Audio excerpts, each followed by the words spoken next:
हमारा जीवन आज सुगम बनाया है। तो एक पंक्ति में एक नई बात सुनो, साधन अनंत हैं, साधन अनंत हैं, पर असंतोष भी अपरिमित है। असंतोष भी अपरिमित है। तो साधन तो बहुत आ गए, संतोष नहीं आया, तृप्ति नहीं आई, समाधान नहीं आया, सिद्धि नहीं हुई, सहज नहीं हुए, रस नहीं मिला, शांत नहीं हुए, स्वभाव में नहीं लौटे।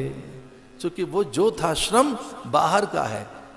विज्ञान ने क्या प्रयोग किया? विज्ञान ने हमें समय दे दिया, पर समय का लाभ कहां हुआ? और व्यस्त हो गए हम तो। 100-150 साल पहले बैलगाड़ी से चलने वाला आदमी आज शटल में बैठा है। 100-150 साल पहले किस तरह से समाचारों का आदान प्रदान होता, संवाद किस तरह से जाते घुड़सवारों के साथ। वो यद्यपि वायु वेग से दौड़ने वाले अश्व, लेकिन 2-3 दिन में ही तो पहुंचते होंगे किसी प्रदेश में। कश्मीर से घोड़ा दौड़े और कन्याकुमारी तक संदेश देने के लिए तो कितने दिन लगेंगे? रेलगाड़ी भी 3 दिन ले लेती है। तो अश्व कितने दिन में दौड़ते होंगे? पर विज्ञान ने आज प्रयोग किया है। संचार सहज है, सूचना की तकनीक ने, संवाद ने त्वरित और गति ली है। त्वरित 7 समंदर पार क्या हो रहा है खेल के मैदान में, आप यहां देख तो रहे हैं। तो दिया क्या विज्ञान ने? समय दिया आपको, एफिशिएंसी दी विज्ञान ने, पर समय का दुरुपयोग हुआ, समय का लाभ नहीं लिया गया। इतना समय दे दिया गया है फिर भी आप व्यस्त हैं। और निठल्ले निखट्टू पता है क्या कहते हैं? हम बड़े बिजी हैं।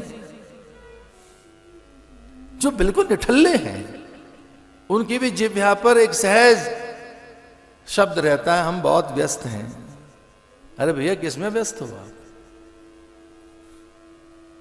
व्यतिक्रम। तो उद्योग बाहर है, भीतर नहीं है। वो श्रम बाहर हुआ है, अपने पास नहीं, आंतरिक धरातल पर नहीं हुआ। तो साधन तो बहुत हाथ लगे, पर असंतोष है, अतृप्ति है, अस्वीकृति है, अमान्यता है, भीतर में हलचल है। ये तपा उद्योग है। बिना इंद्रियों को साधे आप प्रसन्न हो नहीं सकते। विज्ञान तृप्ति में लगा है इंद्रियों को संतुष्ट करने के लिए, लेकिन बिना संयम के इंद्रियां शांत नहीं होंगी। प्रसन्न आत्मा वही है जिसने इंद्रियों को साध लिया है, और वही जयी भी है। तो ये स्थान इंद्रियों को साधने के लिए स्थान है, ये तप के लिए स्थान है। यहां स्वयं नारायण तप कर रहे हैं, बदरी लेकर, बदरी माने बेर खाकर। ये जो बदरिकाश्रम नाम है, जो भगवान का बदरीनाथ नाम है, ये जो बदरी शब्द है, बदरी बेर को कहते हैं। यहां लक्ष्मी जी स्वयं बदरी बन गई, बेर बन गई, झाड़ बन गई, वृक्ष बन गई, छाया देने लगी, गंध सुगंध देने लगी, प्राणवायु देने लगी। आत्म तत्व उन्होंने यहां जागरण किया कि मेरा स्वामी यहां तप कर रहा है, तो बदरी बन गई। बदरी कहते हैं बेर को, बैरी, ब्लूबेरी, रेसबेरी, क्रैनबेरी, बेरी, ये यहां का जो फल है। एक बार हम लद्दाख में गए तो वहां हमने देखा था कथा के समय, वो वहां के बेर, लद्दाख में यहाँ के बेर, यहाँ के फल, यहाँ के जो फल हैं, यहाँ की जो वनस्पति है, उसमें बड़ी बड़ी सामर्थ्य है। तो भगवान यहाँ तप में है। ये तप है क्या? जब कोरा शरीर तपता है तब अहंकार जगता है। जब केवल कोरा शरीर तपता है, जब आप शरीर को तपाते हैं तो अहंकार जगता है, श्रेष्ठता का दंभ पैदा होता है, पूज्यता का भान, ज्ञान, आपको निरंतर अभिमान और एक ये संज्ञान में बात बैठी रहती है कि आप तनिक ज्येष्ठ हैं, थोड़े श्रेष्ठ हैं, थोड़े आप अधिक अच्छे हैं दूसरों से।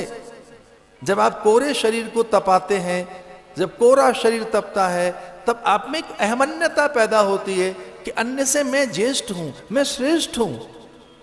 तो ये तो और भी हानि हो गई कि आपका अहंकार जग गया, आप में कर्तापन का भाव जग गया कि मैं अधिक श्रेष्ठ हूं। तो तब किससे कहेंगे?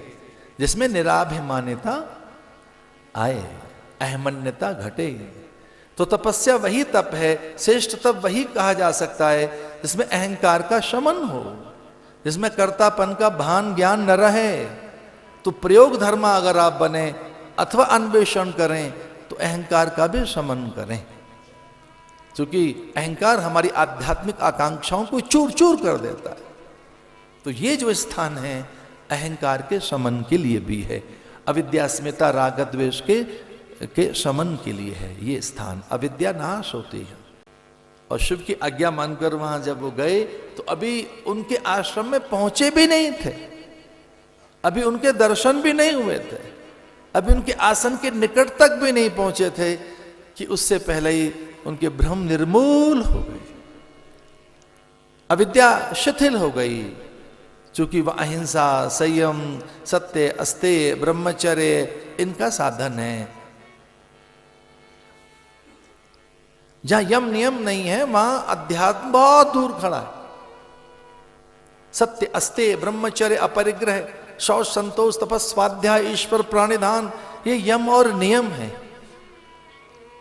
तो जिस योग की आप बात कर रहे हैं, समाधि की बात कर रहे हैं, साक्षात्कार की बात कर रहे हैं, कुंडलिनी जागरण की बात कर रहे हैं, वो बिना यम नियम के नहीं होगा। मैं बहुत आदर करता हूं योगियों का, योग का। ये बहुत बड़ी बात है कि ये युग योग का युग आया है। और कोई मुझसे पूछे कि 21वीं शताब्दी का जो अंत है और फिर जो आगे आने वाला युग है उसका नाम क्या होगा, तो मैं बड़े विश्वास के साथ कहता हूं कि वो युग योग का युग होगा। योगा युग, योग का युग होगा। और ये योग भारत ने समझा है, कर्म योग, ज्ञान योग, जप योग, लय योग, ध्यान योग। अरे विषाद को भी योग बना लिया यहां तो, विषाद योग। जिस डिप्रेशन है, एंजाइटी है, स्ट्रेस है, दैट इज ऑल्सो योगा। तो जो गीता का पहला अध्याय है वो अवसाद योगी तो है, विषाद योग, विषाद, उसी में तो गीता जन्मी है। योगा कर्मशु कौशलम, एक और शब्द है मनोयोग। मनोयोग करो, ध्यान से करो, एकाग्रता से करो, लेकिन ये बिना यम नियम के सिद्ध नहीं होगा। ये स्थान ऐसा है जहां यम नियम की सिद्धि होती है। यम करते हैं सत्य, अस्तेय, ब्रह्मचर्य, अपरिग्रह, अहिंसा। और वो स्वभाव में नहीं है तो योग सिद्ध नहीं होगा। गरुड़ जी का चित्त शांत हो गया, जाकर यहां उद्धव आए तो चित्त शांत हो गया। ये चित्त को शांत करने वाला, चित्त को एकाग्रता और निरोध देने वाला स्थान है। अविद्या रहती नहीं। अविद्या किसे कहते हैं? अविद्या का अर्थ है जो असत्य को सत्य बताए, जड़ को चैतन्य बताए, अनित्य को नित्य बताए, असुचि को सुचि बताए, जो जड़ को चैतन्य बताए, जो पराये को अपना बताए। अरे ये शरीर भैया पराई चीज है, अपनी नहीं है, जोड़ तोड़ करके मिली है, ये जड़ है। अविद्या का अर्थ है जो अनित्य को नित्य बताए, जो अनित्य है उसे नित्य बताए, जो झूठ को सच बताए। ये अविद्या नाश होती है। यहां भ्रम का नाश होता है, भय चला जाता है। भय का निवारण इसी स्थान पर होगा, कथा में। और कोई मुझसे पूछे कथा का अर्थ क्या है, तो भैया जो सारी व्यथाओं का शमन करे वो ही कथा है।